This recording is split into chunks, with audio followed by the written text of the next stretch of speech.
Good morning dear students, welcome back in HWA current affairs classes. आज हम लोग पढ़ने वाले हैं 4 अप्रैल 2025 का करंट अफेयर। जैसा कि मुझे रिस्पांस अब बच्चों का अच्छा मिल रहा है, कल की वीडियो में मैंने आपको बताया था कि अगर आप अपनी लाइफ में सीरियस हो तो कहीं से भी आप पढ़ रहे हो उसको अच्छे से पढ़ा करो, एक बार में चीज़ों को क्लियर किया करो। यहाँ पे केवल मैं 10 क्वेश्चन लेके आता हूँ, वो भी ऐसे क्वेश्चन जो इंपॉर्टेंट एंड सेलेक्टिव होते हैं आपके एग्जाम के लिए। तो आज भी मैं 10 क्वेश्चंस लेके आया हूँ। सारे ही पॉइंट आप लोग ध्यान से सुनिएगा। सभी क्वेश्चन जो है सेलेक्टिव हैं, इंपॉर्टेंट है। साथ में जितने भी स्टैटिक जीके के पॉइंट आपको कवर कराए जाते हैं वो भी आपको बड़े ही ध्यान से सुनने। लास्ट में जो 2 क्वेश्चन पूछे गए उनका आंसर आपको कमेंट बॉक्स में देना है। तो चलिए बिना किसी टाइम वेस्ट के शुरू करते हैं आज का अपने इंपॉर्टेंट करंट अफेयर का वीडियो। तो चलिए शुरू करते हैं। पहला क्वेश्चन है आपके सामने, मोस्ट इंपॉर्टेंट क्वेश्चन है, वक्फ संशोधन बिल 2025 लोकसभा में किसने पेश किया। जैसा कि आप सभी को पता होगा कि अभी वक्फ बोर्ड पे बहुत ज़्यादा बहस छिड़ रही थी, बहुत दिनों से इस पे एक बिल पेश किया जाना था, तो फाइनली ये बिल पेश हो गया है, जिसे पेश किया है किरण रिजिजू ने, जो कि अल्पसंख्यक मंत्रालय के मंत्री हैं। इसको इंग्लिश में कहते हैं माइनॉरिटी अफेयर मिनिस्ट्री के ये जो हैं एक मंत्री हैं। बात करते हैं बिल के जरिए वक्फ बोर्ड की संपत्तियों को कानूनी दायरे में लाए जाने का प्रस्ताव है। इससे पहले क्या होता था कि अगर कहीं पे भी किसी भी एरिया में अगर मुस्लिम समुदाय से संबंधित कोई भी मस्जिद या मज़ार है, वो सारी जो ज़मीन थी ऑटोमेटिक वक्फ बोर्ड को चली जाती थी। लेकिन इसी बिल में थोड़ा संशोधन किया गया है, इससे अब ये सारी चीज़ें भारतीय सरकार के अंडर में आ जाएंगी। इसका उद्देश्य क्या है कि जो मुसलमान वक्फ अधिनियम 1923 और वक्फ अधिनियम 1995 है, इसमें संशोधन करना। तो आगे जो भी संशोधन होते हैं उनके लिए भी मैं आपको डिटेल में बताता रहूँगा। फिलहाल पहला क्वेश्चन आपका हो चुका है, अब हम चलते हैं सेकंड क्वेश्चन पे।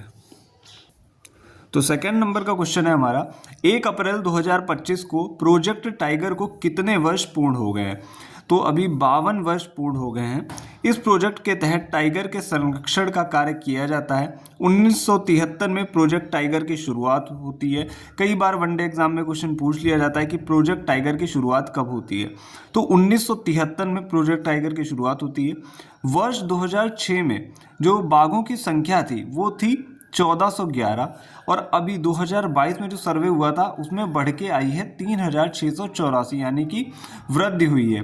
अब हम बात करते हैं कि विश्व बाघ दिवस कब मनाया जाता है। कई बार ये भी क्वेश्चन आ चुका है, तो ये 29 जुलाई को मनाया जाता है।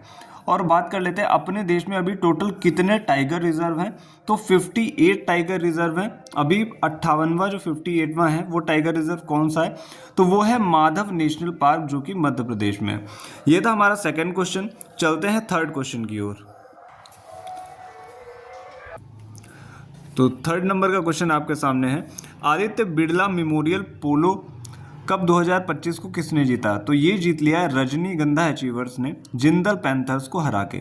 इस कप को 2018 में आदित्य बिरला ग्रुप और अमेचर राइडर्स क्लब ने इसे राष्ट्रीय पोलो चैंपियनशिप के रूप में शुरू किया था। तो मोस्ट इंपॉर्टेंट क्वेश्चन हो जाता है आपके लिए। चलते हैं फोर्थ नंबर के क्वेश्चन की तरफ। फोर्थ नंबर का क्वेश्चन क्या है, हाल ही में PFRDA यानी कि pension fund regulatory and development authority का अध्यक्ष किसे नियुक्त किया। तो ये बन चुके हैं शिव सुब्रमण्यम रमन।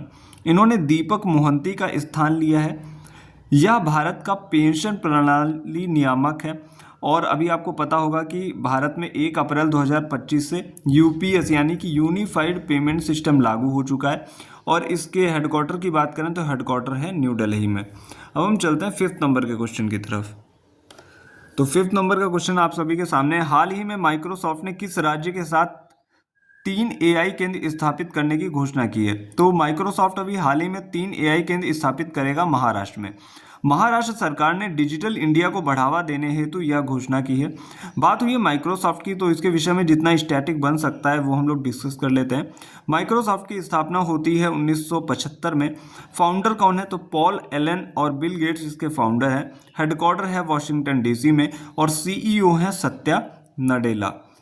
तो ये था हमारा क्वेश्चन नंबर 5। चलते हैं क्वेश्चन नंबर 6 की तरफ। तो बात कर लेते हैं क्वेश्चन नंबर 6 की। फरवरी 2025 तक भारत के किस राज्य में सर्वाधिक रेलवे स्टेशनों पर सौर ऊर्जा संयंत्र स्थापित किए हैं। तो अभी एक रिपोर्ट जारी की गई जिसमें राजस्थान टॉप पे रहा है। राजस्थान के जो रेलवे स्टेशन है वहाँ सबसे ज़्यादा सोलर एनर्जी प्लांट लगाए गए हैं।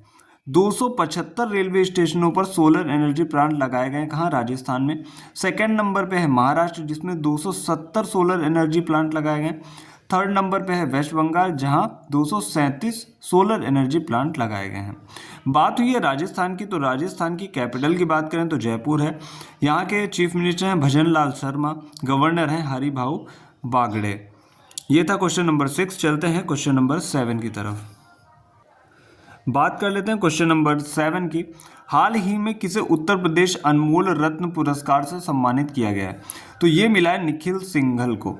ये तपस्या फाउंडेशन ट्रस्ट द्वारा यह पुरस्कार दिया जाता है और यह पुरस्कार यूपी के पूर्व सीएम अखिलेश यादव द्वारा दिया गया है। बात करते हैं अगले क्वेश्चन की, क्वेश्चन नंबर 8 की। क्वेश्चन नंबर 8 क्या है? तो बात कर लेते हैं क्वेश्चन नंबर 8 की। हाल ही में अंतर्राष्ट्रीय खान जागरूकता दिवस 2025 कब मनाया गया? तो ये मनाया गया है 4 अप्रैल को। थीम क्या है इस बार की? सुरक्षित भविष्य यहीं से शुरू होता है, यह है इसकी थीम। अब हम चलते हैं क्वेश्चन नंबर 9 की तरफ। तो अब हम लोग बात करने वाले हैं क्वेश्चन नंबर 9 की। क्वेश्चन नंबर 9 क्या है? हाल ही में किस राज्य की चपाता मिर्च को जीआई टैग मिला है? तो चपाता मिर्च पाई जाती है तेलंगाना में। यह मिर्च जो तेलंगाना का वारंगल क्षेत्र है वहाँ मिलती है। मैंने आपको 3 दिन से लगातार इतना पॉइंट आपको रिवाइज करवाया है। जीआई की फुल फॉर्म होती है, जो जीआई टैग आप पढ़ रहे हो ना, इसमें जीआई की फुल फॉर्म होती है जियोग्राफिकल इंडिकेशन।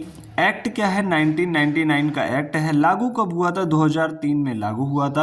अब हम इसी से रिलेटेड कुछ इंपॉर्टेंट पॉइंट्स डिस्कस कर लेते हैं, जैसे कि घर चोला हैंडीक्राफ्ट गुजरात का था, अभी हाल ही में इसको जीआई टैग मिला। वर्जिन नारियल तेल निकोबार का है जिसको अभी जीआई टैग मिला। सौदागिरी ब्लॉक प्रिंट अहमदाबाद की एक आर्ट है जिसको अभी जीआई टैग मिला। कुंभकोणम पान और थोलवाई फूल माला है जिसको अभी जीआई टैग मिला, जो कि तमिलनाडु की है। तो ये था हमारा 9th नंबर का क्वेश्चन। अब बात करते हैं 10th नंबर के क्वेश्चन की। तो 10th नंबर का क्वेश्चन है हमारा, हाल ही में किस राज्य ने शून्य गरीबी P4 नीति पहल शुरू करने की घोषणा की है? तो वो है आंध्र प्रदेश। उद्देश्य की बात करें क्या है? 2047 तक राज्य से गरीबी मिटाना। P4 की बात करें पब्लिक प्राइवेट पार्टनरशिप, इसकी फुल फॉर्म है। आंध्र प्रदेश की बात हुई है तो कैपिटल है अमरावती। चीफ मिनिस्टर है एन चंद्रबाबू नायडू, गवर्नर है S Abdul Nazeer.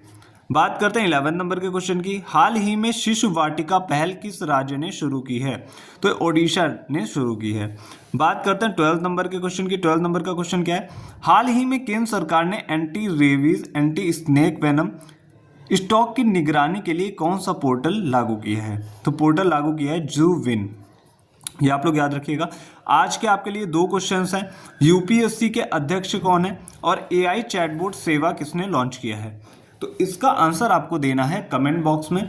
I hope ज़्यादा से ज़्यादा बच्चे इसका आंसर देने की कोशिश करेंगे। जो भी नए बच्चे हैं वो भी आंसर देने की कोशिश करें, और जिन बच्चों ने अभी तक प्रीवियस वीडियोस नहीं देखे ज़रूर जाके देख लें, क्योंकि ये वीडियोस आपके लिए मोस्ट इम्पॉर्टेंट होने वाले हैं। तो आज के लिए इतना ही। मिलते हैं next day next important current affairs के साथ। Thank you.